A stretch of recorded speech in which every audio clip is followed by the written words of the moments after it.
നമ്മുടെ ഓസ്കാറിന് ഫീഡ് ചെയ്യാൻ വേണ്ടിയിട്ട് ഭയങ്കര ബുദ്ധിമുട്ടാണ്. കാര്യം എന്ന് വെച്ച് കഴിഞ്ഞാൽ അവർ പെല്ലറ്റിനേക്കാൾ അവർ കൂടുതലും യൂസ് ചെയ്യുന്നത് ലൈവ് ഫീഡാണ് അവരെടുക്കുന്നത്.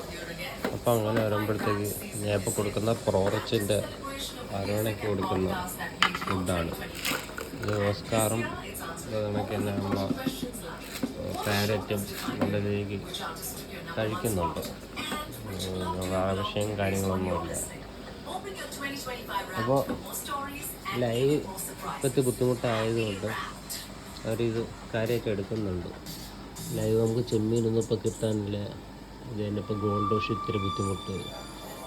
ഗോൾഡ് വാഷ് കൊടുക്കണമെങ്കിൽ തന്നെ പീസ് 10 രൂപ വെച്ച് ശരി ചിലവൊക്കെ ഉള്ള കേസാണ്. അപ്പോൾ ഈ പ്രോറിച്ച് അവർ നല്ല രീതിക്ക് കഴിക്കുന്നുണ്ട്. ഇനി നമുക്ക് നമ്മുടെ നേരെ വെളിയിൽ പോകുമ്പോഴത്തേക്ക് നമ്മുടെ മനസ്സിലായല്ലോ നെറ്റൊക്കെ മാറ്റട്ടെ. എല്ലാവരും നമ്മൾ അടുത്ത് വന്നേക്കാണ്. അവർക്ക് അറിയാം ഫീഡിങ്ങിനാണ്, അവർക്ക് ഫീഡിങ്ങിൻ്റെ സമയമാണ്.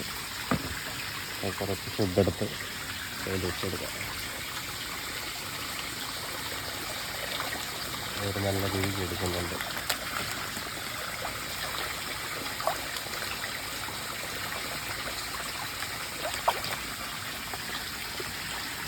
ഷാർക്കിന് എപ്പോഴും നമ്മൾ ലൈവ് കൊടുക്കാറില്ലല്ലോ.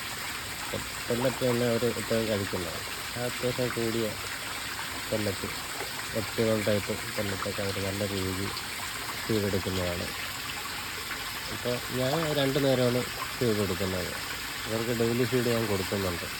ചെറിയ മത്സ്യങ്ങൾക്ക്, ഷാർക്ക് അല്ല ബാക്കിയുള്ള മത്സ്യങ്ങൾക്കൊക്കെ ആഴ്ചയിൽ 3 അല്ലെങ്കിൽ 4 ദിവസമാണ് ഞാൻ ഫീഡ് ചെയ്യുന്നത്.